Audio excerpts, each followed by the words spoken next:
تقدیر کیا ہے؟ جواب: اسلام کا عقیدہ یہ ہے کہ کائنات کی ہر چھوٹی بڑی اچھی بری چیز صرف اللہ تعالیٰ کے ارادے، قدرت، مشیت اور علم سے وجود میں آئی ہے۔ بس میں اتنی بات جانتا ہوں کہ ایمان بالقدر کے بغیر ایمان صحیح نہیں ہوتا۔ اس کے آگے یہ کیوں وہ کیوں، اس سے میں معذور ہوں۔ تقدیر اللہ تعالیٰ کی صفت ہے، اس کو انسانی عقل کے ترازو سے تولنا ایسا ہے کہ کوئی عقل مند سونا تولنے کے کانٹے سے ہمالیہ کا وزن کرنا شروع کر دے۔ عمریں گزر جائیں گی مگر یہ مدعا عنقا رہے گا۔ ہمیں کرنے کے کام کرنے چاہیے۔ تقدیر کا معمہ نہ کسی سے حل ہوا ہے نہ ہوگا۔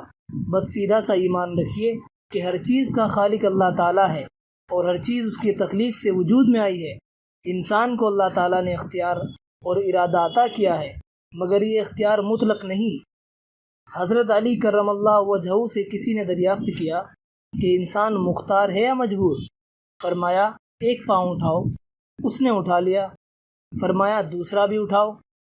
بولا حضور جب تک پہلا قدم زمین پر نہ رکھوں دوسرا نہیں اٹھا سکتا۔ فرمایا بس انسان اتنا مختار ہے اور اتنا مجبور۔ بہرحال میں اس مسئلے میں زیادہ قیل و قال سے معذور ہوں اور اس کو بربادی ایمان کا ذریعہ سمجھتا ہوں۔